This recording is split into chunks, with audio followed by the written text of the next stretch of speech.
আসসালামু আলাইকুম। আমি তাওসিফ ভুঁইয়া বর্তমানে পড়ালেখা করছি জাহাঙ্গীরনগর ইউনিভার্সিটির আইআইটি ডিপার্টমেন্টে। আজকে বেসিক্যালি আইআইটি যে ইউনিটে অর্থাৎ জাহাঙ্গীরনগর এইচ ইউনিটের 2019-20 কয়েকটি কোর্সের নিয়ে আমরা হাজির হয়েছি। সেটা হচ্ছে বেসিক্যালি ম্যাথ এবং ফিজিক্সের। তবে তোমরা জানো যে জাহাঙ্গীরনগর ইউনিভার্সিটি কোনো ইউনিটে কিন্তু ক্যালকুলেটর ইউজ করতে দেয় না, সেহেতু এই ইউনিটে যেহেতু দিবে না ক্যালকুলেটর ইউজ করতে, সো আমরা ম্যাথ এবং ফিজিক্সের 19-20 এর যেগুলো তোমাদের শর্ট সিলেবাসে ইনক্লুডেড, যেহেতু এই ইউনিটের পরীক্ষা জাহাঙ্গীরনগর যে ইউনিটের পরীক্ষায় এবার শর্ট সিলেবাসে হবে, সেটা আমরা শুধুমাত্র শর্ট সিলেবাসের কোর্সেনগুলো নিয়ে হাজির হয়েছি তোমাদের সলভ করার জন্য 19-20 এর কোর্সেনগুলো। আচ্ছা, এটা হচ্ছে বেসিক্যালি তোমরা যদি এমনিতে করতে চাও এই অঙ্কটি একটু বড় হবে, যে তোমাদের বলা হয়েছে দুইটি বলের লব্ধি হচ্ছে 40 নিউটন। খেয়াল করো, লব্ধি অর্থাৎ রেজাল্টেন্ট যদি 40 নিউটন হয়, যে ক্ষুদ্রতর বলের ক্রিয়ারেখার উপর লম্ব, ক্ষুদ্রতর বলটি যদি 30 নিউটন হয় আর বলের লব্ধি যদি 40 নিউটন হয়, তাহলে বৃহত্তম বল কত? তোমরা জাস্ট একটা শর্টকাট অ্যাপ্লাই করবা, তাই অঙ্কটা হয়ে যাবে। যদি এমসিকিউ করতেছো, সো শর্টকাট করাই এনাফ। তোমরা এইটা মনে রাখবা, সূত্রটা এইটা, যে বৃহত্তর বল স্কয়ার ইজ ইকুয়াল টু ক্ষুদ্রতম বল স্কয়ার যোগ লব্ধি স্কয়ার, অর্থাৎ দুইটা বলের লব্ধি বর্গ। তোমাকে কিন্তু বৃহত্তর বল বের করতে নাও বলতে পারে, তোমাকে বলতে পারে ক্ষুদ্রতম বল বের করো, আবার বলতে পারে লব্ধি বের করো, কিন্তু তোমার ফর্মুলাতে বাম পাশে সবসময় বৃহত্তর বলের স্কয়ারটা থাকবে আর ডান পাশে দুইটা জায়গায় ক্ষুদ্রতম বলের স্কয়ার যোগ, অর্থাৎ ক্ষুদ্রতম বল স্কয়ার আর লব্ধি স্কয়ার, এই দুইটা যোগফলটা সবসময় ডানে থাকবে। তো এখন আমি দেখি আমাকে কি বের করতে বলছে, বৃহত্তর বল। তো আমি লিখি বৃহত্তর বল ইকুয়াল টু, যেহেতু এটা স্কয়ার এত, তাহলে এত হবে হচ্ছে বৃহত্তর বল হবে হচ্ছে রুট ওভার ক্ষুদ্রতম বল কত দেওয়া, ক্ষুদ্রতর বল হচ্ছে 30 নিউটন। সো আমি লিখবো কি 30 হোল স্কয়ার। আরেকটা কি লব্ধি, লব্ধি কত দেওয়া 40 হোল স্কয়ার। এখন তোমার কথা হচ্ছে তুমি 30 কে স্কয়ার করলে হয়তো তোমার ক্যালকুলেটর এমনিতে অ্যাপ্লাই ইউজ করা লাগতো, কিন্তু 30 কে স্কয়ার করার মানে কি আলটিমেটলি এইটাই না, যে 30 গুণ 30 করা। তুমি দেখো 30 গুণ 30 করতে গেলে তুমি 3 আর 3 গুণ করো, 3 আর 3 গুণ করলে কত হয়? ডেফিনেটলি 9 হয়, এটা তো সবাই জানি। তাহলে 9টা দাও, আর এখানে কয়টা শূন্য? 2টা শূন্য। তার মানে 30 গুণ 30 হবে হচ্ছে 9 এর পরে 2টা শূন্য, মানে 30 স্কয়ার মানে আলটিমেটলি আর কিছুই না, সেটা হচ্ছে 900। তো এটা কিন্তু ক্যালকুলেটর ছাড়াই করা গেল, এটা ক্যালকুলেটর ছাড়া খুব কঠিন কিছু না। তার মানে 30 স্কয়ার হচ্ছে, মানে রুট ওভার প্রথম টার্মটা হবে 900, আর পরের টার্মটা কি? এই যে 40 হোল স্কয়ার মানে কি 4 4 16, তার মানে দুইটা শূন্য বসে যায়, তার মানে 1600। তাহলে 900 আর 1600 যোগ করলে কত হয়? 2500 হয়। আচ্ছা, রুট ওভার 2500 কে তুমি কিন্তু এরকম ভাবে লিখতে পারো, দেখো তো, রুট ওভার 25 গুণ 10 স্কয়ার, অর্থাৎ 25 আর 100 যোগফল যেহেতু 2500, সো 25 গুণ 100 মানে তো 10 স্কয়ার, সো এটা আমি লিখতে পারি। এখন তুমি একটা ফর্মুলা জানো, দেখো root over a into b সমান কিন্তু ইন্ডিভিজুয়ালি প্রত্যেকটা রুটের গুণফলের সমান নয়। রুটের ভিতরে কোন একটা দুইটা রাশির গুণফল যদি থাকে, তাহলে ইন্ডিভিজুয়ালি দুইটা রাশির গুণফলে সমান হয়। তাহলে রুটের ভিতরে কি কি আছে? 25 আছে আর 10 স্কয়ার আছে। তার মানে এটার অ্যানসার এরকম, যে root over 25 into root over 10 square. So root over 25 তো আমরা সবাই জানি 5 স্কয়ার করলে হয় 25, তার মানে রুট ওভার 25 কত? 5। আর 10 রুট ওভার 10 স্কয়ার মানে কি? স্কয়ারের রুট কাটো, বেসিক্যালি 10 থাকে। সো 5 আর 10 এর গুণফল যেন কত? 50। সো আমি কিন্তু হাতেই এটা ক্যালকুলেট করতে পারলাম, মানে ক্যালকুলেটর ছাড়া ইজিলি। সো অ্যানসার কত? এই যে সি তে 50 নিউটন দেওয়া, সো এ বি ডি কোনোটাই হবে না, অ্যানসার হবে সি। আমি তো হাতেই এটা ক্যালকুলেট করতে পারি। রুট ওভার 2500 বের করার জন্য খুব বেশি বেগ পেতে হয়নি, আমি জাস্ট কি লিখছি 25 গুণ 100 বানাইছি, মানে 25 গুণ 10 স্কয়ার, রুট ওভার 25 গুণ রুট ওভার 10 স্কয়ার, যেহেতু root over a into b সমান root over a into root over b। So root over 25 মানে কি 5, আর রুট ওভার 10 স্কয়ার মানে কি 10, আর সো 5 আর 10 গুণ করলে হয় হচ্ছে 50। সো এটা সলভ করা গেল। আর সূত্র হচ্ছে মেইনলি এটা, বৃহত্তর বল স্কয়ার সমান হচ্ছে ক্ষুদ্রতর বল স্কয়ার যোগ হচ্ছে লব্ধি স্কয়ার। আচ্ছা, এখন তোমাকে একটা জিনিস বলছে, যে একটা সমীকরণ দেওয়া আছে x minus y plus root over 3 is equal to 0 হলে সমীকরণটির বৈশিষ্ট্য নিচে কোনটি? সমীকরণটির বৈশিষ্ট্য বের করার জন্য তুমি আগে একটা কাজ করো, সমীকরণটাকে বুঝে আমি বলছি না, ডান পাশে 1 নিয়ে আসার মতো একটা স্ট্যান্ডার্ড ফরম্যাট অ্যাপ্লাই করো। তারপরে তুমি অপশনগুলো মিলাও যে কোন অপশনটা সত্যি। তাহলে ডান পাশে 1 নিয়ে আসার জন্য ফার্স্টে কি করব, ডান পাশে কনস্ট্যান্টটা নিয়ে গেলাম -√3। এবার ডান পাশে 1 নিয়ে আসার উপায় কি, উভয় পক্ষকে -√3 দ্বারা ভাগ করো, তাইলে কিন্তু ডান পাশে 1 চলে আসে। তাহলে তুমি এটা করতে পারো x বাই -√3 প্লাস কি y বাই -√3। আচ্ছা এখানে তো মাইনাস ছিল, প্লাস ছিল না,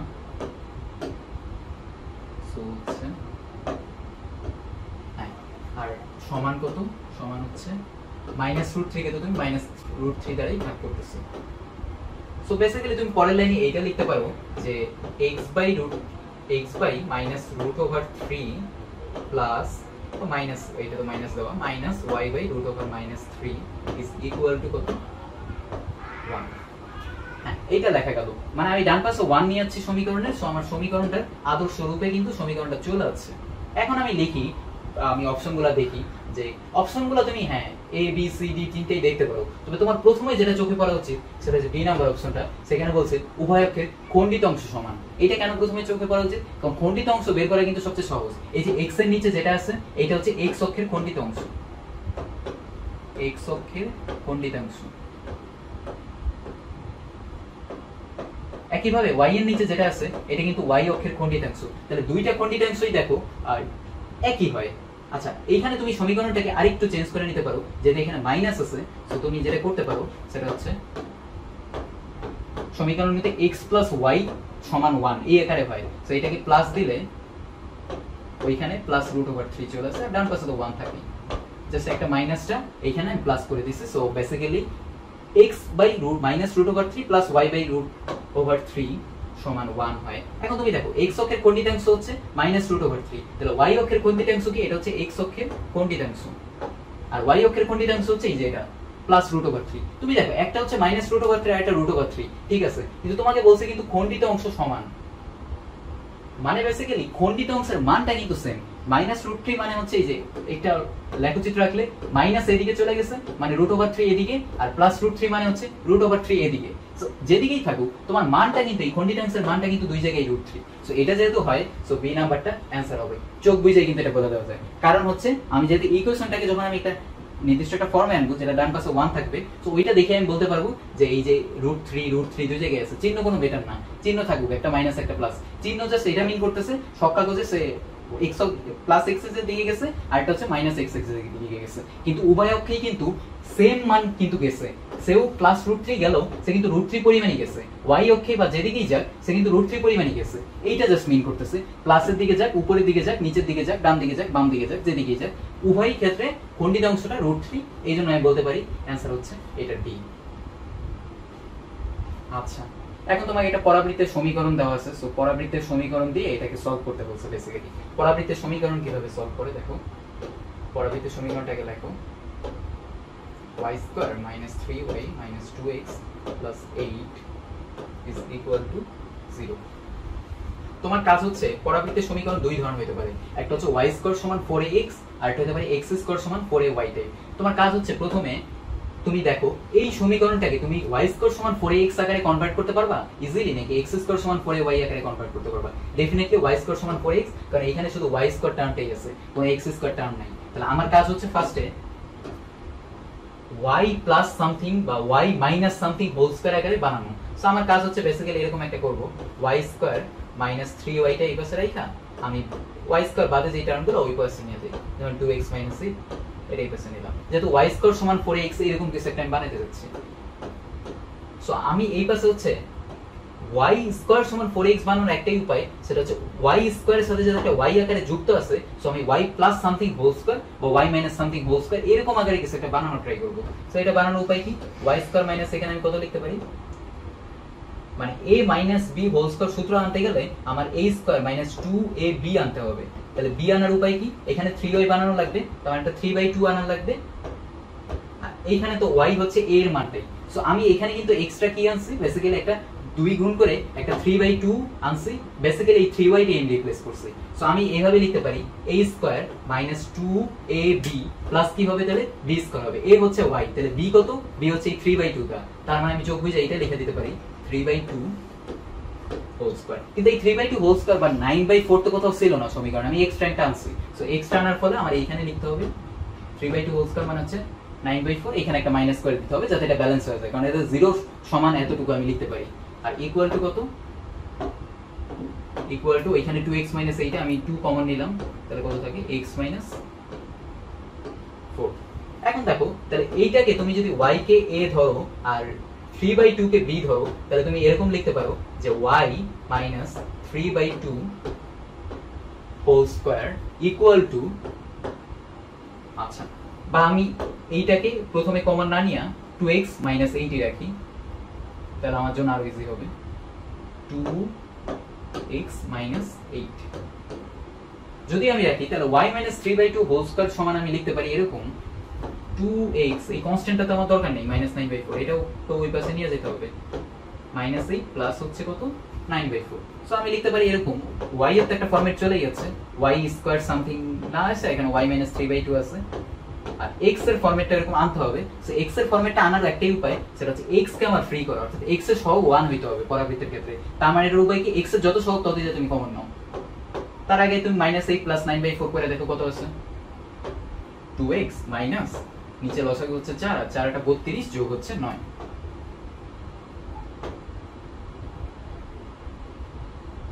আচ্ছা এটা হচ্ছে -32।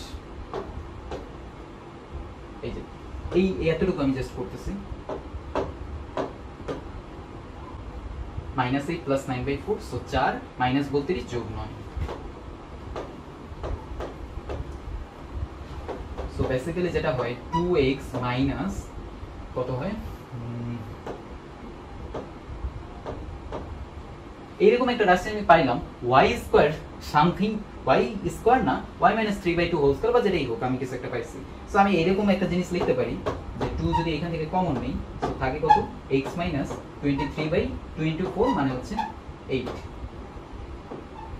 মানে আমি বানাইতে যাচ্ছিলাম যেটা কি y স্কয়ার সমান 4x, আমি এই যে এইটা সমান এইটা আলটিমেটলি লিখে ফেললাম। আমার সমীকরণ কিন্তু লেখা হয়ে গেল 2 * x - 23/8। আচ্ছা এখন কথা হচ্ছে আমাকে বের করতে বলছে কি জানো, শীর্ষবিন্দু। শীর্ষবিন্দু মানে কিন্তু এইটা যে মানে শীর্ষবিন্দুর স্থানাঙ্ক, বেসিক্যালি শীর্ষবিন্দুর স্থানাঙ্ক মানে হচ্ছে 0,0, তবে এইটা হচ্ছে x যখন xe, y যখন ye। কিন্তু আমার x এর জায়গায় কি x আছে, x এর জায়গায় আমার আছে বেসিক্যালি কত, x এর জায়গায় আছে হচ্ছে 23/4। তাহলে x যখন x তখন হচ্ছে শীর্ষবিন্দু 0,0, মানে হচ্ছে এই ভুজটা 0 যখন x xc, কিন্তু আমার x কি x - 23/4। তাহলে এখন হচ্ছে x সমান 0 না দিয়া আমি দেব হচ্ছে x - 23/4 is equal to 0। So কত হয় বেসিক্যালি, x এর মান হয় হচ্ছে 23/4। এখন আরেকটা হচ্ছে শীর্ষবিন্দুর কোটি কি, যখন y সমান y তখন 0, কিন্তু আমার y কি y - 3/2, তাহলে কিন্তু আমার কোটি কি 0 হবে, আর হবে না, কারণ y এর জায়গায় কত আছে y - 3/2। তো আমার লিখতে হবে এইটা যে y - 3/2 is equal to 0। So y কত আছে 3/2। তাহলে আমি আমার সমীকরণের ভুজ কোটি পেয়ে গেছি, ভুজ কত 23/4, কোটি কত 3/2। এখন ব্যাপার হচ্ছে যেটা সেটা হচ্ছে অপশনের কিন্তু একটা জায়গায় আছে 23/4 আর হচ্ছে 3/2। হ্যাঁ, সো অ্যানসার হচ্ছে বি। এইখানেই একমাত্র আছে হচ্ছে ভুজ 23/4 আর কোটি কত 3/2। সো অ্যানসারটা আমি পেয়ে গেলাম। আচ্ছা এইটা বের করার খুব শর্টকাট একটা ফর্মুলা হচ্ছে, x অক্ষ কোন অনুপাতে বিভক্ত করে, যখন তোমাকে চাবে x অক্ষের অনুপাত লিখবা হচ্ছে এরকম,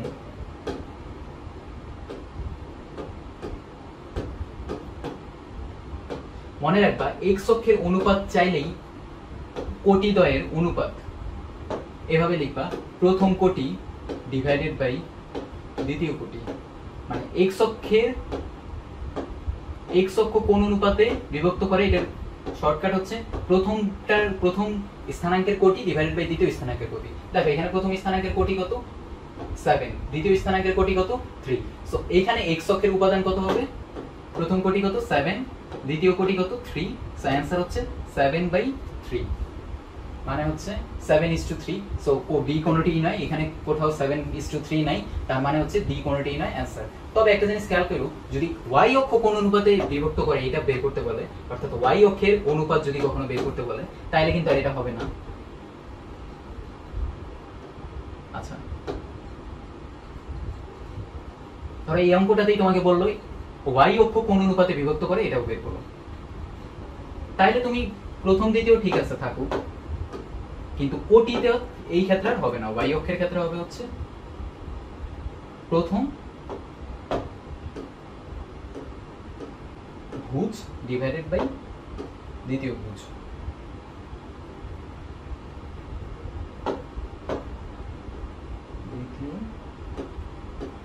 সো এখন দেখো প্রথম ভুজ কত, প্রথম ভুজ হচ্ছে 4 আর দ্বিতীয় ভুজ কত 0। সো অনুপাতটা হবে 4/0। যদিও 4/0 আনডিফাইন, এই 4/0 আনডিফাইন বলেই কিন্তু তোমাকে এই ওয়াই অক্ষ কোন অনুপাতে বিভক্ত করে বের করতে বলে নাই, এক্স অক্ষ কোন অনুপাতে বিভক্ত করে এটা বের করতে বলছে। তো এক্স অক্ষের অনুপাত যদি বের করতে বলে তাহলে হচ্ছে প্রথম কোটি বাই দ্বিতীয় কোটি, আর ওয়াই অক্ষের অনুপাত বের করতে বললে এই যে এটা প্রথম ভুজ ডিভাইডেড বাই দ্বিতীয় ভুজ। সো অ্যানসার কত? অ্যানসার হচ্ছে কোনোটাই নয়। আচ্ছা, একটি ক্রিকেট বলকে এত বেগে 40 মিটার পার সেকেন্ড বেগে এবং ভূমির সাথে 60 ডিগ্রি কোণে একটি ব্যাট দ্বারা আঘাত করলে সর্বোচ্চ উচ্চতায় বলটির বেগ কত? একটা জিনিস খেয়াল রাখবা, সর্বোচ্চ উচ্চতায় কোন একটা বলের দুই ধরনের বেগ থাকে, একটাকে বলা হয় অনুভূমিক বেগ আর একটাকে বলা হয় উলম্ব বেগ। তাহলে সর্বোচ্চ উচ্চতায় বেগ সমান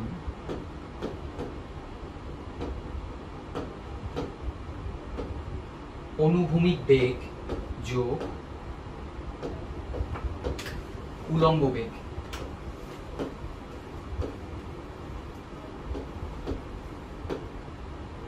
আচ্ছা, অনুভূমিক বেগ কত হবে? অনুভূমিক বেগ হবে হচ্ছে, অনুভূমিক বেগ মানে কি, যেমন ধরো এইখানে একটা বেগ কাজ করলো কত 40 মিটার পার সেকেন্ড। সো 40 অনুভূমিক বরাবর রাশি মানে হচ্ছে এই যে এইটা বেসিক্যালি। আর এইখানে আরেকটা জিনিস বলছে ভূমির সাথে কত কোণ, এই যে 60 ডিগ্রি কোণ, এই কোণটা হচ্ছে 60 ডিগ্রি। তাহলে অনুভূমিক বেগ বেসিক্যালি এই যে লাল বরাবর কাজ করবে, তার মানে অনুভূমিক বেগটা কি হবে, এই ভেক্টরের উপাংশ অনুযায়ী 40 cos 60 হবে হচ্ছে কি অনুভূমিক বেগ। তার মানে এটার অনুভূমিক উপাংশের যেইটা কাজ করবে সেটাই হবে হচ্ছে তার অনুভূমিক বেগ।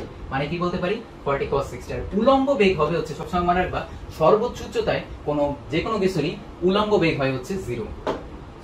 উলম্ব বেগ হবে জাস্ট কি 0। কারণ কি, এটা সর্বোচ্চ উচ্চতায়, কারণ সর্বোচ্চ উচ্চতায়।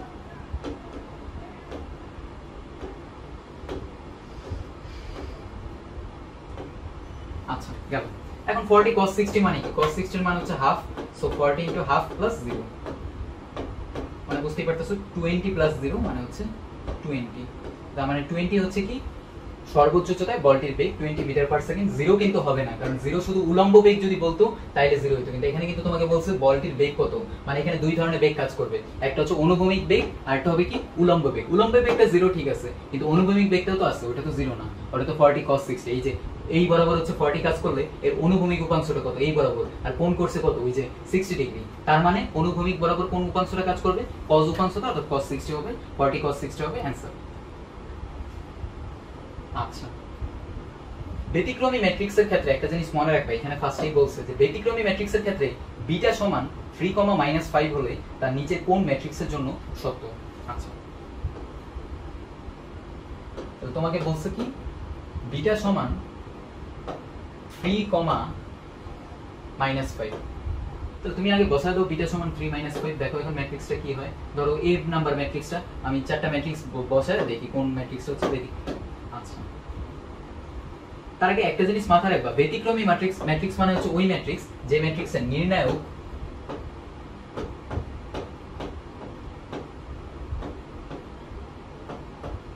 নির্ণায়কের মানটা 0 হইলে এই ম্যাট্রিক্সটা হয় হচ্ছে ব্যতিক্রমী ম্যাট্রিক্স।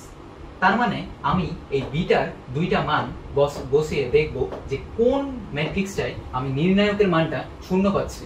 যেমন ধরো বিটার তো দুইটা মান, সো আমার দুইবার বসাইতে হবে। যেমন ধরো 3 মানটা হচ্ছে আমি বসাই ফার্স্টে, 3 মানটা এ নাম্বার ম্যাট্রিক্সে বসাই। তাহলে এ নাম্বার ম্যাট্রিক্সে বসাইলে কি হবে, প্রথমত 3 + 2 5, আর বাকিটুকু তো -3 আর 5।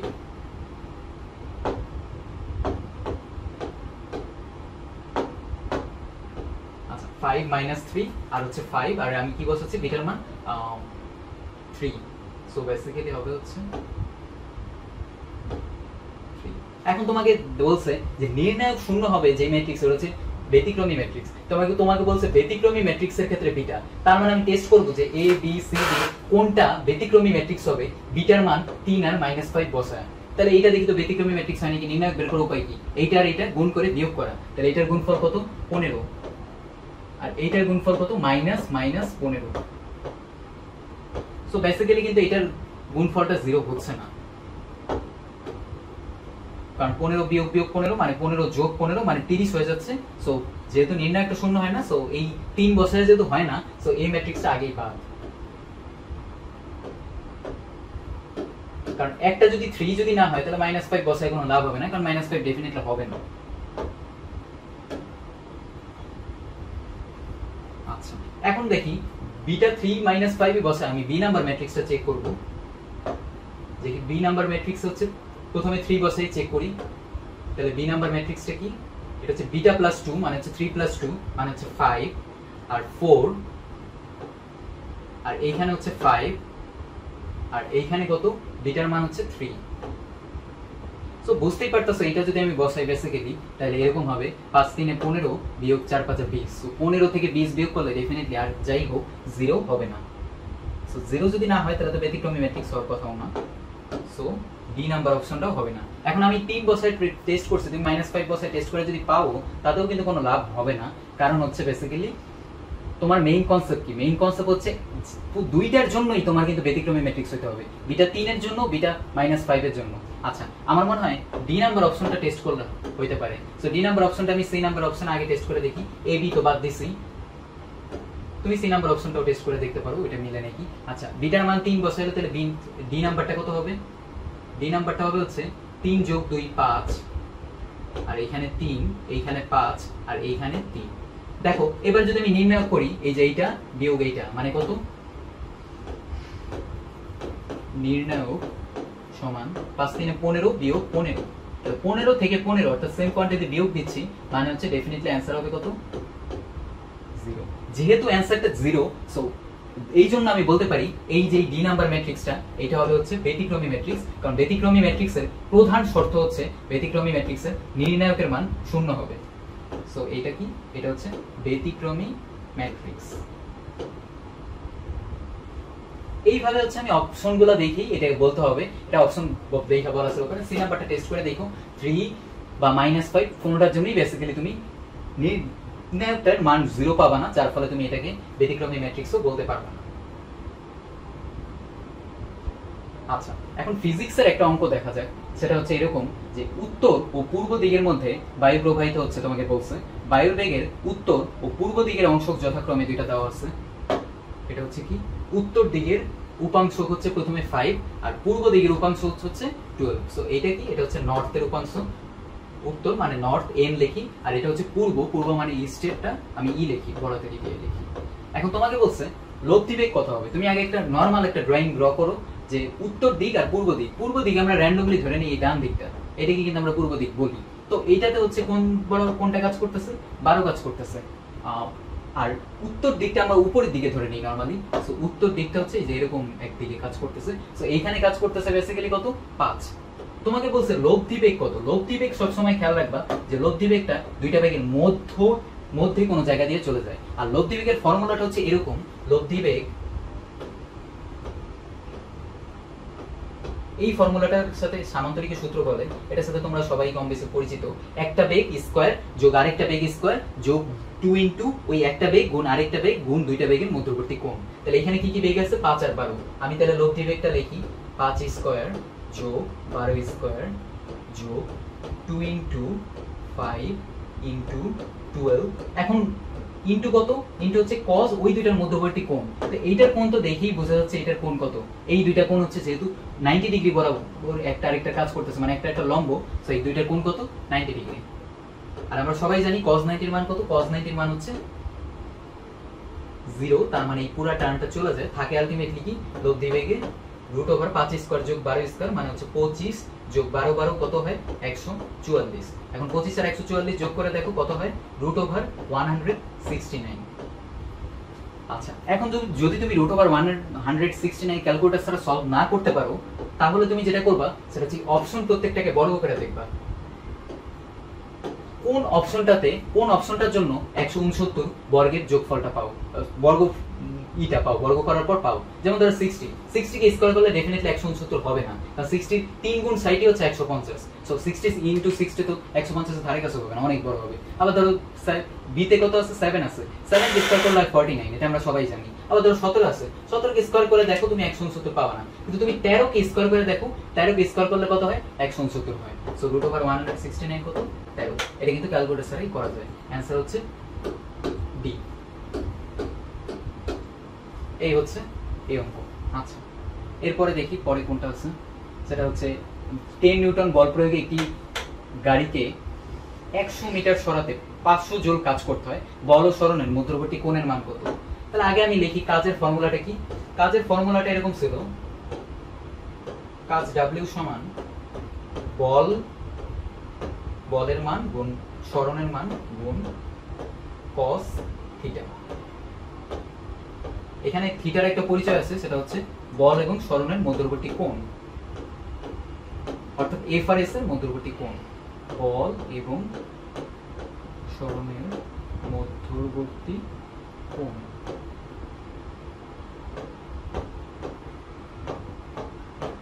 এখন তোমাকে তো সবকিছু দেওয়াই আছে, জাস্ট এই কোণটাই বের করতে বলছে। দেখো তোমাকে বের করতে বলছে কি, বল ও সরণের মধ্যবর্তী কোণের মান। যদি সূত্র জানো এটা একদম ইজি। তাহলে কাজ কত দেওয়া, কাজ হচ্ছে 500 জুল। তাহলে W এর জায়গায় আমি কত বসাবো, বেসিক্যালি 500 বসাবো। আর এফ আর এস এর জায়গায় আমি কত বসাবো, এফ হচ্ছে এই যে 10 নিউটন, এটা হচ্ছে বেসিক্যালি এফ। সো এইখানে আমি বসাবো হচ্ছে 10 গুণ এস হচ্ছে কি ডিসপ্লেসমেন্ট বা সরণ। 100 মিটার সরাতে কাজ করতে হয়, যতটুকু সরানো হয় ততটুকুই কিন্তু তার সরণ হয়। সরণ মানে হচ্ছে একটা জায়গা থেকে তুমি আরেকটা জায়গায় গেলে তোমার যে এই দূরত্বের ডিফারেন্সটা বা বিয়োগফলটা, এইটাই কিন্তু সরণ। সো তুমি যেহেতু 100 মিটার সরাচ্ছ, মানে তুমি আগে যে অবস্থায় ছিল ওইখান থেকে তুমি 100 মিটার মুভ করছো। সো এইখানে এস এর মানটা কত হবে, এস হবে হচ্ছে 100 ইনটু বেসিক্যালি cos থিটা। আমি থিটার মান তো আমি জানি না, থিটার মানে আমি বের করব। সো 500 ডিভাইডেড বাই 100 গুণ 10 মানে হচ্ছে cos থিটা সমান 500 বাই 1000। 500 বাই 1000। সো 500 বাই 1000 করলে কত হয়, ডেফিনেটলি হাফ হয়। তাহলে থিটা সমান কত লেখা যায়, cos ইনভার্স হাফ। আর cos ইনভার্স হাফ মানে cos কতর মান হাফ, এটা কিন্তু তোমার মাথায় রাখতে হবে। cos কতর মান হাফ, তাহলে cos 30 এর মান হচ্ছে হাফ। তাহলে অ্যানসার কত হবে, cos ইনভার্স হাফ মানে হচ্ছে 30 ডিগ্রি। আর sin এর কত মান হাফ, sin এর ক্ষেত্রে হচ্ছে 60 ডিগ্রি। সো এটা যেহেতু sin এর ক্ষেত্রে সূত্রটা না, এটা হচ্ছে cos এর ক্ষেত্রে সূত্রটা। সো 60 ডিগ্রি হবে না, 30 ডিগ্রি অ্যানসার হবে। 90 ডিগ্রি আর 45 ডিগ্রি তো পসিবল না। সো এইটাই হচ্ছে অ্যানসার। আচ্ছা, এখানে দুইটা খুব সহজ ম্যাথ দেওয়া আছে। একটা হচ্ছে পথ পার্থক্য দেওয়া, তোমাকে দশা পার্থক্য বের করতে বলছে। দশা পার্থক্যের ফর্মুলা কিন্তু একদম ইজি। দশা পার্থক্য মানে হচ্ছে এইটা, যে এইটা জাস্ট তুমি ফর্মুলাটা মনে রাখলেই হয়ে যাবে। দশা পার্থক্যের ফর্মুলা হচ্ছে 2 পাই বাই ল্যামডা, আমি বাংলাতেই লিখি 2 পাই বাই ল্যামডা ইনটু পথ পার্থক্য। এটাকে ডেল এক্স দিয়ে লেখা হয় তোমার বইয়ে হয়তো এভাবে লেখা, 2 পাই বাই ল্যামডা ইনটু পথ পার্থক্য। তো তোমাকে কিন্তু সুন্দর মতো দেওয়াই আছে। পথ পার্থক্য কত, 5 ল্যামডা বাই 4। সো আমি দশা পার্থক্য সমান এটা লিখতে পারি যে 2 পাই বাই ল্যামডা ইনটু আমার পথ পার্থক্যের মান জানো কত দাও, 5 ল্যামডা বাই 4। সো আমি এটা জাস্ট বসাই দিই 5 ল্যামডা বাই 4। সো আমি কি করি, ল্যামডা ল্যামডা কাটি, আর 2 দিয়ে কাটলে কত হয়, 2 হয়। তার মানে উপরে কত থাকে, উপরে থাকে হচ্ছে 5 পাই, নিচে কত থাকে 2। এখন তুমি অপশনে খোঁজো যে কোন জায়গাটাতে তুমি দশা পার্থক্যের মান 5 পাই বাই 2 পাও। আমি তো বেসিক্যালি এ নাম্বারই পাচ্ছি। সো এই নাম্বার হচ্ছে অ্যানসার, আর বি নাম্বার তো হবে না, সি নাম্বার হবে না, ডি নাম্বার হবে না। আচ্ছা, এইটা হচ্ছে বেসিক্যালি দশা পার্থক্যের ফর্মুলা। এভাবে যদি তোমাকে পথ পার্থক্য বের করতে বলে, তোমার তো একটা দশা পার্থক্যের মান দেওয়া থাকবে, আর তোমাকে হচ্ছে পথ পার্থক্যটা বের করতে হবে। তবে একটা জিনিস একটু খেয়াল রাখবা, দশা পার্থক্য যদি তোমার দেওয়া থাকে আর যদি পথ পার্থক্য বের করতে বলে, তাহলে দশা পার্থক্য যদি 2 পাই এর চেয়ে বড় কিছু দেওয়া থাকে, তাহলে ওইটা থেকে 2 পাইটা আগে বিয়োগ করে নিতে হবে। সাপোজ তোমার দেওয়া আছে 3 পাই দশা পার্থক্য, তাহলে তোমাকে পথ পার্থক্য বের করতে বলছে। অ্যানসার কিন্তু তুমি ডাইরেক্টলি দশা পার্থক্যের মান 3 পাই বসাই দিলে হবে না। তুমি আগে দশা পার্থক্যটাকে থেকে 2 পাইটা বিয়োগ করতে হবে। 2 পাই বিয়োগ করলে কত থাকে, পাই। এবার পাইটা তুমি হচ্ছে এই সূত্রে বসাও, তারপরে পথ পার্থক্য বের করো। অর্থাৎ 2 পাই থেকে বড় হইলেই তোমার হচ্ছে ওই ওই যেটা 2 পাই থেকে বড় ওইটা থেকে 2 পাইটা বিয়োগ করে নিতে হবে। কিন্তু এইখানে এই ঝামেলাটা নাই, কারণ এখানে তো আমার পদ পার্থক্য দেওয়া, দশা পার্থক্য বের করতে বলছে। তো এখানে 2 পাই থেকে বড় ছোট নিয়ে কোনো কনসার্ন না, কারণ এখানে আমাকে দশা পার্থক্য দিয়ে দেয়নি, এবং দশা পার্থক্যটাই আমাকে বের করতে বলছে। যদি দশা পার্থক্য দিয়ে দেওয়া থাকে তাহলে তোমাকে আগে ফার্স্ট কন্ডিশন কি 2 পাই এর থেকে বড় নাকি ছোট এটা হচ্ছে তোমার চেক করা। এখন এটা গেল। তারপরে তোমাকে কি বলছে, কোন ট্রানজিস্টর কমন বেস সংযোগে আছে, এর অ্যামিটার ও কালেক্টর কারেন্ট যথাক্রমে এত এত হলে বেস কারেন্ট কত হবে। তোমাকে একটা ফর্মুলা একটু মনে রাখতে হবে, এটা খুব ছোট একটা অঙ্ক, যে IE is equal to IB plus IC। এখন কত হচ্ছে IE মানে কি, IE মানে হবে হচ্ছে, মনে রাখবা এই যে E ফর হচ্ছে অ্যামিটার, তার মানে IE মানে হচ্ছে আচ্ছা অ্যামিটার কারেন্ট,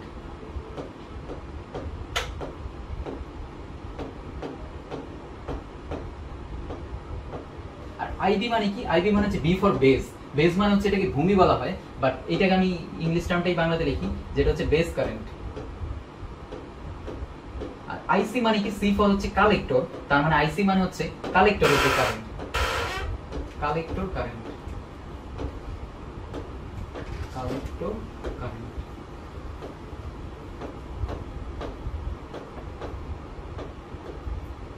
এখন হচ্ছে বেসিক্যালি ইজি, তোমাকে কি বের করতে বলছে, বেস কারেন্টটা কত। তাহলে বেস কারেন্টের ফর্মুলা কি হবে, বেস কারেন্ট IB হবে হচ্ছে কত, IB সমান IE মাইনাস IC। তাহলে I এর মান যেন কত দেওয়া, I এর মান দেওয়া হচ্ছে একই এককে দেওয়া কি নাকি দেখো তো, হ্যাঁ দুইটাই মিলি অ্যাম্পিয়ার একক দেওয়া। সো একক চেঞ্জ নিয়ে আমার কোনো ঝামেলা করতে হবে না এখানে। I এর মান দেওয়া মানে অ্যামিটার কারেন্ট কত দেওয়া, এই যে অ্যামিটার কারেন্ট হচ্ছে দেওয়া হচ্ছে 1 মিলি অ্যাম্পিয়ার, আর কালেক্টর কারেন্ট মানে IC কত দেওয়া 0.95। তাহলে আমি জাস্ট সিম্পলি 1 মাইনাস 0.95 করলে দেখো আমি এটা অ্যামিটার কারেন্ট আর বেসিক্যালি কালেক্টর কারেন্ট যেটা, এই দুইটা বিয়োগ ফলটা করে আমি কত পাই সেটা হচ্ছে আমার কনস্ট্যান্ট। এখন 1 মাইনাস 0.95 এটা করার উপায় কি, বেসিক্যালি তুমি এরকম করো 1 মাইনাস 0.95 মানে কি, 1 মাইনাস 0.95 মানে বেসিক্যালি 1 মাইনাস 95/100। মানে এই পয়েন্টটা যদি এইখানে আমি যদি নিচে করি তাহলে এটা লসাগু হয় 100, আর উপরে থাকে কত 100 বিয়োগ 95 মানে 5/100। সো 5/100 আর যেই কথা 0.05 কিন্তু একই কথা।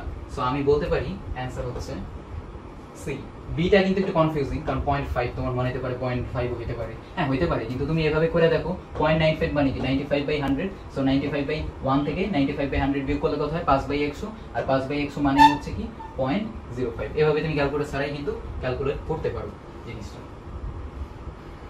আচ্ছা, এই ছিল হচ্ছে তোমাদের মোটামুটি ভাবে 2019-20 এর কোশ্চেন। একইভাবে তোমরা আরো এই রিলেটেড কোশ্চেন পাবা আইআইটির যে এইচ ইউনিটের কোশ্চেনগুলো।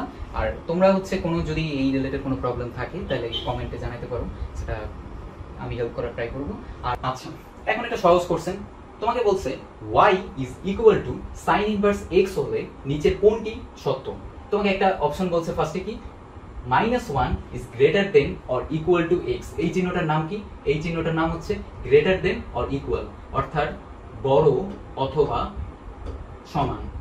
মানে -1 এর মানটা x এর সমান হতে পারে অথবা বড় হতে পারে, এই কন্ডিশনটা কি সত্যি নাকি। কিন্তু y সমান sin inverse x, অর্থাৎ sin inverse x এর রেঞ্জের জন্য এরকম কোনো কন্ডিশন কিন্তু আমরা পাই না। কিন্তু বি নাম্বার অপশনটা দেখো, এইটাতে দেওয়া হচ্ছে -1 is less than or equal x is less than or equal 1, অর্থাৎ জিনিসটা বলছে x এর মানটা -1 এর সমান অথবা ছোট হবে, আর 1 এর সমান অথবা ছোট হবে, অর্থাৎ -1 থেকে 1 এর মধ্যে থাকবে, সমান হইতে পারে ছোট হইতে পারে 1 এর, আবার -1 এর চেয়ে বড় হইতে পারে, আবার সমান হইতে পারে। এরকম একটা কন্ডিশন কি ফিল আপ করে নাকি x, আমি দেখি তো। আমি এই জায়গায় লিখি y সমান কত, sin ইনভার্স x। তাহলে x সমান কত হবে, sin ইনভার্স ওই পাশে নিয়ে গিয়ে কি করা যাবে, sin y লেখা যাবে। এখন কথা হচ্ছে তুমি এই sin এর x মানে কি, x মানে হচ্ছে sin, তার মানে sin এর তুমি কোন মানগুলো পাও, তুমি যদি একটু মুখস্থ ভ্যালুগুলো তুমি দেখো, যে তুমি যেগুলো মুখস্থ করছো sin 0 থেকে sin 90 পর্যন্ত বা যত পর্যন্ত মুখস্থ করছো, তুমি একমাত্র -1 আর +1 sin এর এই রেঞ্জের মধ্যেই সবগুলো পাবা। -1 এর চেয়ে ছোট কোনো মান পাবা না, আবার -1 এর চেয়ে ছোট কোনো মান তুমি পাবা না, আবার greater than 1 অর্থাৎ 1 এর চেয়ে বড় কোনো মানও তুমি পাবা না। এই কন্ডিশনটা ফিল আপ করে বলেই আমি বলতে পারি এই y সমান sin ইনভার্স x এর জন্য বি নাম্বার অপশনটা হচ্ছে কারেক্ট, কারণ বি নাম্বার অপশনেই একমাত্র বলা আছে x এর মানটা -1 আর 1 এর মধ্যে থাকবে। যেহেতু x মানে কি sin y, আর sin নামের একটা ফাংশন যেহেতু তোমাকে সব সময় -1 আর +1 এর মধ্যে মান দেবে, মানে -1 আর +1 এর সমান হতে পারে, আবার এর মধ্যে হতে পারে, কিন্তু এর চেয়ে ছোট বা এর চেয়ে বড় হবে না, এই রেঞ্জের বাইরে যাবে না। এই জন্য তুমি বলতে পারো যে এইটা হচ্ছে বি নাম্বারটা হচ্ছে অ্যান্সার। এবার তুমি একটা যে কোশ্চেন দেখো, এটা হচ্ছে বেসিক্যালি ইন্টিগ্রেশন দিয়েও করা যায়, আবার হচ্ছে সরল রেখা যে এরিয়ার অঙ্কগুলা স্ট্রেট লাইন ইকুয়েশন দিয়া জাস্ট ইকুয়েশন ড্র করেও করা যায়। যেমন তোমাকে একটা ইকুয়েশন দেওয়া আছে 2x + 3y 2x + 3y + 1 is equal to 0, x is equal to 0, y is equal to 0। এই রেখা তিনটি দ্বারা আবদ্ধ এলাকার ক্ষেত্রফল কত, তোমাকে এটা বের করতে বলছে। এখন আসো আমরা হচ্ছে এই রেখাটা ড্র করা ট্রাই করি। যেমন ধরো 2x + 3y + 1 is equal to 0। এটা কি? এটা একটা সরল রেখার ইকুয়েশন না? এটা ড্র করার আগে আমি এইটাকে একটু সিম্পলিফাই করে নিই। যেমন 2x + 3y + 1 is equal to কত যেন 0। সো সিম্পলিফাই করার উপায় হচ্ছে তুমি ডান পাশে 1 বানাবা, x y যুক্ত টার্মগুলা বাম পক্ষে রেখে ডান পাশে 1 বানাবো। এখন ডান পাশে কি 1 হইলো, ডান পাশে -1 হইলো, তার মানে ডান পাশে 1 বানানোর উপায় কি? উভয় পক্ষকে তুমি -1 দ্বারা ভাগ করে দাও, plus 3y / -1 is equal to কি -1 / -1। তাইলে আমি কি লিখতে পারি পরের লাইনে? এরকম লিখতে পারি না, x বাই আর এই দুইটা নিচে নিয়ে যাও, তার মানে কত থাকে -1/2। তারপরে আমি কি লিখতে পারি? আচ্ছা এই মাইনাসটা আমি এই পাশে নিয়ে, আচ্ছা ওই পাশে নিয়ে আসা লাগবে না, y বাই -1/3 আর ডান পাশে ইকুয়াল টু -1 বাই -1 যেন কত +1। এই যে ইকুয়েশনের সরল রেখার স্ট্যান্ডার্ড ইকুয়েশন, অর্থাৎ ডান পক্ষে 1 আনা, এইটা কিন্তু আমি বেসিক্যালি করে ফেলছি এই কাজটা। ডান পাশে আমার 1 চলে আসছে, সো ডান পাশে যদি 1 চলে আসে তাহলে কিন্তু আমার একটা কাজ অলরেডি শেষ, ইকুয়েশনটাকে আমি শর্ট করে ফেলছি। এখন আমার আরো দুইটা ইকুয়েশন আছে, সেটা হচ্ছে x = 0 আর y = 0। এই দুটো আমি প্লট করব, আমি জাস্ট একটা র্যান্ডমলি গ্রাফ পেপার যেরকম হয় এরকম একটা ইকুয়েশন আকারে। যেমন ধরো x এর মানটা কত, x এ x অক্ষে অর্থাৎ x এর নিচে যেটা থাকে সেটা কিন্তু কি হয়, x অক্ষে ওইটা প্লট করতে হয়। যেমন x এর নিচে কত আছে -1/2, তার মানে এই -1/2, 0 একটা বিন্দু দিব সব কাগজে, আর y অক্ষে কত আছে -1/3। তো -1/3 তো ডেফিনেটলি এই জায়গায় হবে, সো এই জায়গায় কোন একটা বিন্দু দিব, সেটা কত 0, -1/3। বেসিক্যালি এই দুইটা বিন্দু দিয়ে আর আরো দুইটা জিনিস আছে, সেটা হচ্ছে x = 0 আর y = 0।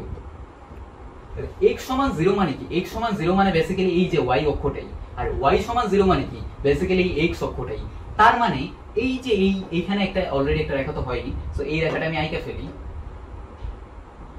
জাস্ট এইরকম একটা রেখা হইলো। আর এইটা হচ্ছে কি, এই যে এই লাইনটা হচ্ছে x অ্যাক্সিস, মানে হচ্ছে y = 0, অর্থাৎ এই লাইনটা কি y = 0। আর এই যে এই লাইনটা অর্থাৎ এটা হচ্ছে কি y অ্যাক্সিস, মানে হচ্ছে x = 0। আমাকে ওই যে আবদ্ধ এলাকার ক্ষেত্রফল বের করা মানে কি, এই যে এই এলাকাটার ক্ষেত্রফল আমার বের করতে হবে বেসিক্যালি।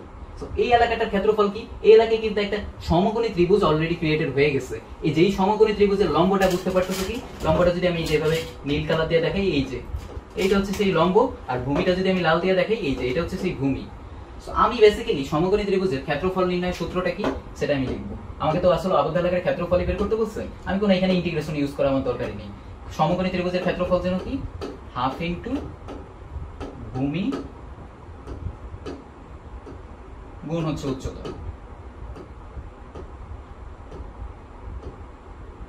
আচ্ছা, সো হাফ তো হাফই, এটা নিয়ে আর কিছু না। সো ভূমিটা কি? ওই যে আমি তোমাকে বললাম লাল কালার দিয়ে দেখালাম, ভূমি হচ্ছে যে এতটুকু। এতটুকু মানে কি?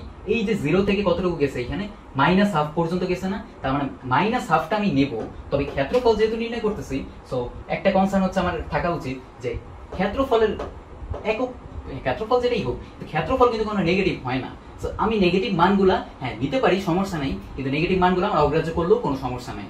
সো আমি এখানে হাফ নিলাম, আর উচ্চতার কতটুকু, 1/2 ভূমিটা তো নিয়ে নিলাম। উচ্চতা হচ্ছে এই যে বেসিক্যালি 1/3, মানে 0 থেকে 1/3 পর্যন্ত, এই যে এতটুকু নীল কালার দিয়ে যেটা দেখাইছে, এতটুকু যতটুকু গেছে সেটা কতটুকু গেছে 1/3। সো আমি এখানে উচ্চতার জায়গায় কত লিখব 1/3 লিখব। তো আমি যদি এই তিনটা একটু গুণ করি, হাফ হাফ গুণ করলে 1/4 আর 1/4 আর 1/3 গুণ করতে আসলে ক্যালকুলেটর দরকার নেই, কারণ 4 3 কত 12। সো অ্যানসার হচ্ছে 1/12। এইটা হচ্ছে বেসিক্যালি ক্ষেত্রফলের মান। তুমি যদি একটু ট্রাই করো খোঁজার, যেমন ধরো এটা হচ্ছে 1 শুধু 6, সো এটা তো হবে না, 1/6 হবে না, 12 হবে না, 12 হইতো একটুর জন্য হয়নি, কারণ আমার অ্যানসার কিন্তু 1/12। সো অ্যানসার হচ্ছে এইটা। আর আরেকটা জিনিস খেয়াল রাখবা, অনেক সময় ক্ষেত্রফল অপশনে নেগেটিভ অ্যান্সার দিয়ে দেয়। ক্ষেত্রফল কিন্তু কখনো নেগেটিভ হয় না, আর নেগেটিভ না হওয়ার এর কারণও আছে। এই যে মাইনাস, আমি যদি এখানে দুইটা মাইনাস নিতাম তাহলে কিন্তু আলটিমেটলি প্লাস মানই হতো। আমি যেহেতু ক্ষেত্রফল বের করতেছি এই জন্য আমি সাইনটা নিয়ে কোনো চিন্তা করিনি, আমি সিম্পলি হচ্ছে প্লাস মানগুলো নিচ্ছি, কারণ আমি জানি সাইনটা হচ্ছে প্লাসই আসবে, যেহেতু আমি ক্ষেত্রফল বের করতেছি, আর ক্ষেত্রফল কখনো নেগেটিভ হয় না। এটা হচ্ছে আমার অঙ্কের ফার্স্ট টাইম কি করছিলাম, বেসিক্যালি ইকুয়েশনটা একটু এরকম একটা, এই যে সরলরেখার আদর্শ সমীকরণ আকারে নিয়ে গেছি, যাতে আমি এই যে এক্স অক্ষে কতটুকু ওই ইকুয়েশনের যে গ্রাফটা এটা গেছে এটা যাতে আমি বুঝতে পারি, আর ওয়াই অক্ষে কতটুকু গেছে এই যে 1/3 অংশ এটা যাতে আমি বুঝতে পারি, আর এক্স অ্যাক্সিস ওয়াই অ্যাক্সিস তো আমি এমনিতেই বুঝতে পারি। এক্স সমান 0 মানে কি ওয়াই অক্ষরেখা, ওয়াই সমান 0 মানে কি এক্স অক্ষরেখা। এইভাবে হচ্ছে অঙ্কটা সলভ করতে হয়। আচ্ছা, ক্ষেত্রফলের মান পেয়ে গেছি, এবার হচ্ছে আমি নেক্সট অঙ্কের দিকে যাই। এখানে তোমাকে বলছে, এটা বেসিক্যালি একটা থিওরিটিক্যাল কোশ্চেন, কোন ত্রিভুজের শীর্ষবিন্দুগামী বৃত্তের কেন্দ্রকে ওই ত্রিভুজের কি বলে। আচ্ছা, কোন ত্রিভুজের শীর্ষবিন্দুগামী বললে আগে আমি একটা ত্রিভুজ ড্র করি। Suppose this is a triangle, তাইলে আমি যদি শীর্ষবিন্দুগামী মানে এই যে ত্রিভুজের একটা শীর্ষ, এই যে একটা শীর্ষ, এই যে একটা শীর্ষ, তাহলে এই শীর্ষগুলো যোগ করে যদি আমি একটা বৃত্ত আঁকার ট্রাই করি, এরকম একটা বৃত্ত হবে। এখন শীর্ষবিন্দুগামী বৃত্তের কেন্দ্রকে, এই বৃত্তটার কেন্দ্রটা কি, কেন্দ্র এই যে এই জায়গায় কোথাও আছে না, এই জায়গায় একটা জায়গায় আছে। এখন তোমাকে বলছে এই যে এরকম একটা বৃত্ত, যেই বৃত্তটা হচ্ছে ত্রিভুজের তিনটা শীর্ষকে অতিক্রম করে যায়, এই বৃত্তটার কেন্দ্র থাকে, এই যে আমি নীল কালার দিয়ে বুঝাইছি, এই কেন্দ্রটার নাম হচ্ছে কি পরিকেন্দ্র। অর্থাৎ পরিকেন্দ্র মানে হচ্ছে ওই কেন্দ্র, যেই কেন্দ্র কোন মানে ওই বৃত্তের কেন্দ্র যেই বৃত্তটা ত্রিভুজের তিনটা শীর্ষকে অতিক্রম করে যায়। ত্রিভুজের তিনটা শীর্ষকে অতিক্রম করে যেই বৃত্ত যায়, অর্থাৎ এই লাল কালার বৃত্ত, এরও একটা নাম আছে, সেটাকে বলা হয় পরিবৃত্ত। যেহেতু এটা পরিবৃত্ত, এই জন্যই কিন্তু এটা কেন্দ্রের নাম হচ্ছে পরিকেন্দ্র বলা হয়েছে। পরিবৃত্তের কেন্দ্র কি পরিকেন্দ্র। অন্য কোনো বৃত্তের যেমন অধিকেন্দ্র কি, অধিকেন্দ্র হচ্ছে অধিবৃত্তের। পরাকেন্দ্র মানে কি পরাবৃত্তের। এটা তো পরাবৃত্ত না, অধিবৃত্ত না, সো সিডি জি হবেই না। আবার উপকেন্দ্র, উপকেন্দ্র কিসের, উপবৃত্তের কেন্দ্র হচ্ছে উপকেন্দ্র, এটা তো উপবৃত্ত না, সো এটাও কাটা। তো একটাই থাকে, সেটা হচ্ছে এটা কি পরিকেন্দ্র মানে কি পরিবৃত্তের কেন্দ্র। এটা কি পরিবৃত্ত, এই লাল কালার বৃত্তটা, হ্যাঁ, অ্যানসার ইজ পরিকেন্দ্র। যদি এটা থিওরিটিক্যাল কোশ্চেন, তোমার জানতে হবে যে একটা ত্রিভুজে তিনটা শীর্ষ দিয়ে কোন একটা বৃত্ত গেলে ওই বৃত্তকে কি বলে। তবে হ্যাঁ, তোমার কনসেপ্টগুলো একটু ক্লিয়ার রাখতে হবে যে উপকেন্দ্র বলতে কি বোঝায়। যদি এই যে তিনটা অপশন আছে, এই অপশনটাই হয়তো নেক্সট ইয়ারের কোশ্চেনে তোমার অ্যান্সার হইতে পারে, সো ওইগুলো একটু মাথায় রাখতে হবে। উপকেন্দ্র কি, পরাকেন্দ্র কি, অধিকেন্দ্র কি, হয়তো এটার অ্যান্সার হইলো না, ডাইরেক্ট কোশ্চেন অ্যান্সার হইতেও পারে, এটা নেক্সট ইয়ারই হয়তো আসবে এটা। আচ্ছা, এখন তোমাদের ম্যাট্রিক্স না একটা কোশ্চেন আছে, নিচে কোনটি বিপ্রতিসম ম্যাট্রিক্স। বিপ্রতিসম ম্যাট্রিক্স জানার জন্য আগে হচ্ছে তোমাদের এইটা জানতে হবে যে বিপ্রতিসম ম্যাট্রিক্সটা কি। বিপ্রতিসম ম্যাট্রিক্স হচ্ছে এইটা, যেটা হচ্ছে এরকম, এখানে লিখি আমি, মানে ব্যাপারটা হচ্ছে এরকম, বিপ্রতিসম হওয়ার একটা ম্যাট্রিক্স বিপ্রতিসম কখন হবে, যখন ওই ম্যাট্রিক্সের, সাপোজ আমি ধরে নিলাম ম্যাট্রিক্স হচ্ছে এ, এটা যে কোনো একটা ম্যাট্রিক্স হইতে পারে, ধরি হচ্ছে ম্যাট্রিক্সটা এ, তাহলে এর যে ট্রান্সপোজ ম্যাট্রিক্স এইটা হবে হচ্ছে মাইনাস এ এর সমান, অর্থাৎ এই ম্যাট্রিক্সটার বিপরীত চিহ্নযুক্ত এই ম্যাট্রিক্সটার সমান হবে হচ্ছে এ এর ট্রান্সপোজ ম্যাট্রিক্স। এখন কথা হচ্ছে ট্রান্সপোজ ম্যাট্রিক্স কি সেটা আমি একটু দেখি। ট্রান্সপোজ ম্যাট্রিক্স হচ্ছে এইটা, যেমন ধরো এ ম্যাট্রিক্সটা হচ্ছে, আমি ওইখানে অপশনে না যাই, আগে হচ্ছে এভাবে দেখাই, x Y Z A B C, তারপরে ধরো ডি ই এফ, এটা হচ্ছে ধরো একটা ম্যাট্রিক্স। কারণ এইটা ট্রান্সপোজ ম্যাট্রিক্স হচ্ছে এইটা, যে এই যে দেখো এইখানে এইটাকে কি বলে, এই বরাবর যেটা এটাকে বলা হয় রো, আর এই যে এই বরাবর যেটা উলম্ব রেখা, যেটা এইটা এই উলম্ব রেখা বরাবর যেটা থাকে সেটাকে বলা হয় কলাম। সো আমি বেসিক্যালি কি করব, এই এ ম্যাট্রিক্সে যখন আমি ট্রান্সপোজ ম্যাট্রিক্স নির্ণয় করব, তখন হচ্ছে প্রত্যেকটা কলামকে দুইটা একভাবে দুইভাবে করতে পারো, যে তুমি রো কে কলামে পরিণত করো বা প্রত্যেকটা কলামকে রো তে পরিণত করো। এখন আমি যেটা করব, আপাতত আমি রোটাকে কলামে পরিণত করব। তাহলে প্রথম রোটা আমি কি দেখতেছি, এক্স ওয়াই জেড এই তিনটা উপাদান হচ্ছে প্রথম রোতে আছে। সো আমি এ ট্রান্সপোজ ম্যাট্রিক্সের প্রথম কলামটা কি হবে, মানে প্রথম রোটা প্রথম কলামে যাবে, দ্বিতীয় রোটা দ্বিতীয় কলামে যাবে, ট্রান্সপোজ ম্যাট্রিক্সের তৃতীয় রোটা তৃতীয় কলামে যাবে। তাহলে এই ট্রান্সপোজ ম্যাট্রিক্সের প্রথম কলামটা কি হবে, এক্স ওয়াই জেড। আবার দ্বিতীয় রোটা দেখো তো কি কি উপাদান, এ বি সি। তাহলে আমার ট্রান্সপোজ ম্যাট্রিক্সের উপাদানে অর্থাৎ দ্বিতীয় কলামের উপাদানে কি যাবে, এ বি সি। আবার ডি ই এফ এটা হচ্ছে এ মানে মেইন ম্যাট্রিক্সটার তৃতীয় রো। তাহলে আমার ট্রান্সপোজ ম্যাট্রিক্সের তৃতীয় কলাম কি হবে, ওই মেইন ম্যাট্রিক্সের তৃতীয় রো অর্থাৎ ডি ই এফ। অর্থাৎ আমি জাস্ট কি করছি, রো কে কলাম বানায় ফেলছি। আবার তুমি উল্টা ভাবে করতে পারতা, এইখানে যেই কলামগুলা এইগুলাকে তুমি ট্রান্সপোজ ম্যাট্রিক্সের রোতে পরিণত করতে পারো। তুমি যে কোনো একটা করতে হবে, হয় রো কে কলামে পরিণত করবা ট্রান্সপোজে, নাহলে কলামকে রোতে পরিণত করবা। তো এই কনসেপ্টটা খাটাই কিন্তু আমি অঙ্কটা করতে পারি। আমাকে কি বলছিল বেসিক্যালি, এ ট্রান্সপোজ ম্যাট্রিক্স নিচে কোনটি বিপ্রতিসম ম্যাট্রিক্স। তাহলে বিপ্রতিসম ম্যাট্রিক্স হচ্ছে এইটা, যেটা হচ্ছে একটা ম্যাট্রিক্স যদি এ হয় তাহলে ওই ম্যাট্রিক্সটার ট্রান্সপোজ ম্যাট্রিক্সটা ওই মেইন ম্যাট্রিক্সের নেগেটিভ যেটা মানে ঋণাত্মক মান যেটা ওইটার সমান হবে। মানে ঋণাত্মক মান বলতে যে সাইনগুলো নেগেটিভ হবে, মেইন ম্যাট্রিক্সের যে উপাদান সেগুলো প্রত্যেকটা সাইন হচ্ছে উল্টা যাবে, অর্থাৎ যেহেতু -1 দিয়ে গুণ করতেছো। সো আমি বেসিক্যালি এই যে নিচের কোনটি বিপ্রতিসম ম্যাট্রিক্স এটা জানার জন্য আমার তো আসলে অপশনই দেওয়া আছে, কোনো অঙ্ক করতে বলে নেই, জাস্ট অপশনগুলোই টেস্ট করতে হবে যে দেখি এ নাম্বার অপশন বিপ্রতিসম নাকি, বি নাম্বার বিপ্রতিসম নাকি, এভাবে আমার টেস্ট করতে হবে। আর ফর্মুলা হচ্ছে ওই যে ওইটা বিপ্রতিসম টেস্ট করব কোন কন্ডিশন দিয়া, এ ট্রান্সপোজ ম্যাট্রিক্স মানে মেইন ম্যাট্রিক্সের transpose matrix minus main matrix হবে নাকি। আর ট্রান্সপোজ কিভাবে বের করে, এই যে রো কলামে যায় কলাম রোতে যায়। সো আমি এখন প্রথম ম্যাট্রিক্সটা দেখি, এ নাম্বার অপশনের ম্যাট্রিক্সটা কি, 0 -2 3, তারপর হচ্ছে 2 0 4 3 -4 0। তোমার প্রথম কাজ হচ্ছে এটাকে ট্রান্সপোজে পরিণত করা। তাহলে ট্রান্সপোজে পরিণত কিভাবে করব, এটা ট্রান্সপোজ ম্যাট্রিক্স হচ্ছে এরকম যে ধরো এটা ট্রান্সপোজ ম্যাট্রিক্স টি দিয়া লিখি, প্রথমে এই যে 0 -2 3 এটা হচ্ছে প্রথম রো। তাহলে প্রথম কলামটা কি হবে, এইটার প্রথম রোটা হবে, তার মানে 0 -2 3 এটা হচ্ছে ট্রান্সপোজ ম্যাট্রিক্সের প্রথম কলাম। আবার দেখো দ্বিতীয় রোটা কি 2 0 4, তাহলে আমার ট্রান্সপোজ ম্যাট্রিক্সের দ্বিতীয় কলামটা কি হবে 2 0 4। আবার খেয়াল করো আমার মেইন ম্যাট্রিক্সের তৃতীয় রোটা কি 3 -4 0, তাহলে আমার ট্রান্সপোজ ম্যাট্রিক্সের তৃতীয় কলাম কি হবে, অর্থাৎ রো যেহেতু কলামে চেঞ্জ হচ্ছে, সো ট্রান্সপোজ ম্যাট্রিক্সের তৃতীয় কলামটা হবে 3 -4 0। এখন তোমাকে বলছে এই যে একটা ট্রান্সপোজ ম্যাট্রিক্স যে তুমি বানাইলা, এই ট্রান্সপোজ ম্যাট্রিক্সটা মেইন ম্যাট্রিক্সের নেগেটিভ অর্থাৎ বিপরীতটার সমান নাকি। তাহলে মেইন ম্যাট্রিক্সটা কি, এই যে ধরে নিছি আমি এ হচ্ছে এত, সাপোজ x ধরলাম যেহেতু এ নাম্বারের অপশনটাই, তো এখানে কি এটাকে বলা হয় x টি, মানে হচ্ছে ট্রান্সপোজ x এর ট্রান্সপোজ ম্যাট্রিক্স। সো এখন আমি লিখি যে x টা নেগেটিভ x টা কত হবে, x এর ম্যাট্রিক্সটা যদি এত হয়, এই জায়গাটা মুছে দিই। আচ্ছা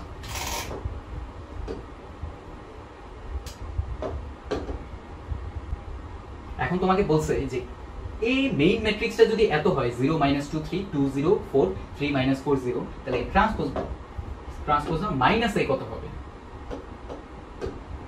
জাস্ট 0 এর জায়গায় -0 বসালে তো 0ই হয়, -2 এর জায়গায় কি বসাবা, উল্টা চিহ্ন দাও মানে +2 বসাবা, 3 এর জায়গায় কি বসাবা -3 বসাবা, আবার এই 2 এর জায়গায় কি বসাবা -2 বসাবা, এই 0 এর জায়গায় 0 তো -0 তো 0ই, সো 0ই, আর 4 এর জায়গায় কি বসাবা -4 বসাবা, আবার এই 3 এর জায়গায় কি বসাবা -3 বসাবা, 4 এর জায়গায় কি বসাবা -4 বসাবা, আর 0 তো -0 বসালে 0ই। এখন তুমি এই যে মাইনাস এ করলা, এইটা দেখো তো তুমি এই যে এই ট্রান্সপোজ ম্যাট্রিক্সটা সমান হয় নাকি, এই যে মাইনাস এ কইরা 0 2 3 0 2 -3 -2 0 -4 3, হ্যাঁ যে খালি সেকেন্ডটা ঠিক আছে কিন্তু বাকিগুলো কিন্তু চিহ্ন মিলে নেই, যেহেতু মিলে নেই সো আমি এই জিনিসটা বলতে পারি যে অ্যানসার হচ্ছে এ নাম্বার অপশনটা হবে না। একই ভাবে আমি হচ্ছে বি সি এই অপশনগুলো টেস্ট করব।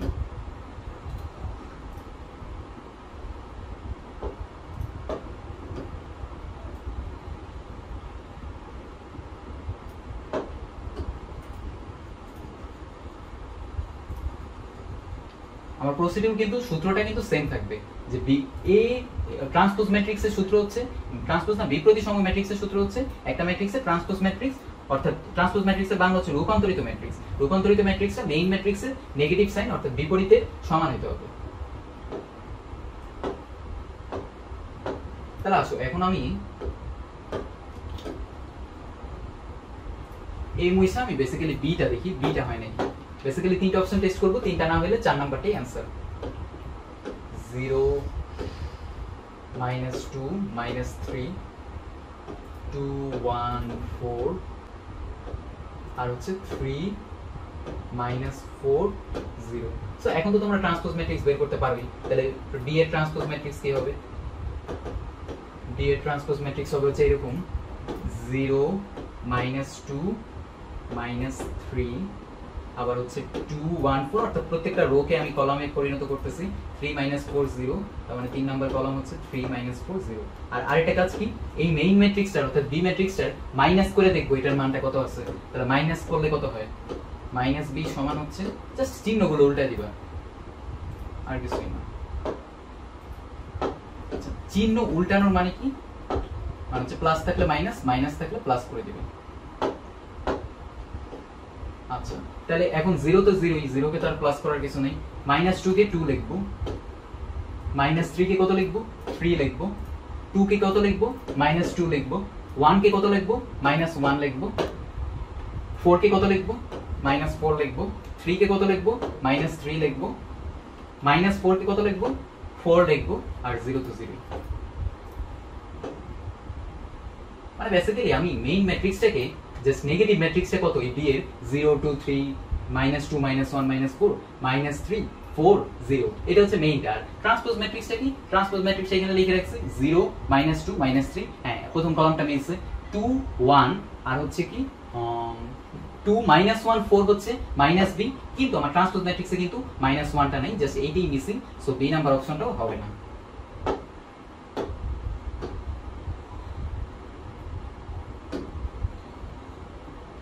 সো একইভাবে তোমাকে যেটা করতে হবে সেটা হচ্ছে তোমার সি নাম্বার অপশনটা টেস্ট করতে হবে। সি নাম্বারে মনে হয় মিলে যেতে পারে, বাট সেটা হচ্ছে টেস্ট করে দেখতে হবে।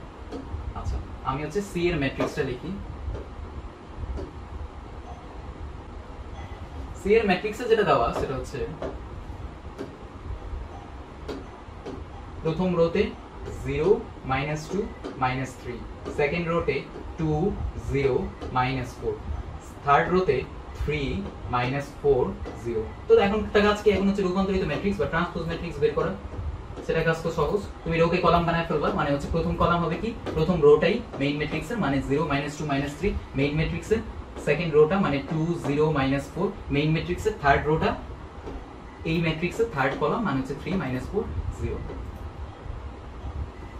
সো এখন হচ্ছে আমার কাজ হচ্ছে বেসিক্যালি যেটা করা সেটা হচ্ছে মেইন ম্যাট্রিক্সটাকে, মেইন ম্যাট্রিক্সটা আমি নেগেটিভ করে দিই। এই যে 0 তো 0ই, 2 তো 2 2 3 0 2 3, তারপর -2 0, তারপর কি -4টা কি +4 লেখা যায়। আচ্ছা, এখন একটা জিনিস খেয়াল করো যে আর কিন্তু যাওয়ার দরকারই নেই, কারণ আমি কিন্তু ট্রান্সপোজ ম্যাট্রিক্সে এই উপাদানটা দেখতেছি কত -4, আর আমার -c এর এই উপাদানটা কি দেখতেছি উল্টা দিয়ে, চিহ্নটা উল্টা দিয়ে দেখতেছি হচ্ছে +4। এই যে -4 আর +4 ডিফারেন্স হয়ে গেল, তার মানে কিন্তু আমি এটা বুঝতেই পারতেছি যে সি নাম্বার অপশনটা হচ্ছে হবে না। আমার কিন্তু আর কোনো জায়গায় যাওয়ার দরকার নেই, যেহেতু আমি জাস্ট একটা এমসিকিউ সলভ করতেছি। সো সি নাম্বার অপশনটা কেন হবে না পুরোটা কিন্তু আমার দেখানোর দরকার নেই, আমার জাস্ট বুঝতে পারছি একটা স্টেপে গিয়া যে সি নাম্বার অপশনটা হবে না। সো এটা হচ্ছে অ্যান্সার। তাহলে কোনটা কোনটা অ্যান্সারটা বাদ দিছি দেখো, এ নাম্বার অপশনটা আমি বাদ দিছি, বি নাম্বার অপশনটা আমি বাদ দিছি, সি নাম্বার অপশনটা আমি বাদ দিছি। সো বুঝতেই পারতেছে অ্যান্সার হবে হচ্ছে বেসিক্যালি ডি নাম্বার অপশনটা। একইভাবে তুমি যদি এই ডি নাম্বার অপশনে ট্রান্সপোজটা করে দেখো 0 -2 -3 2 0 4 3 -4 0 পাবা, ওইটাকে তুমি যদি আবার মেইন ম্যাট্রিক্সটায় নেগেটিভ করে দেখো, তুমি কিন্তু বেসিক্যালি সেম রেজাল্টটা পাবা। আচ্ছা, প্রসিডিউর কিন্তু একদম সেম ডি ম্যাট্রিক্সটা বের করার।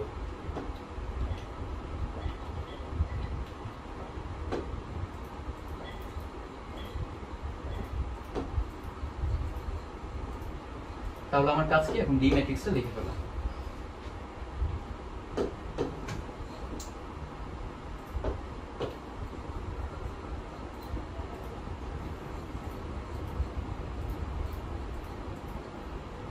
ডি ম্যাট্রিক্সে কি ছিল? ডি ম্যাট্রিক্সে ছিল হচ্ছে এটা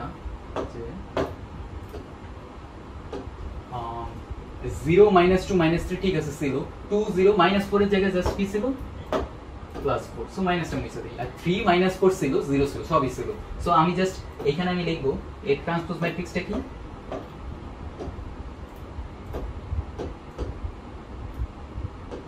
0 -2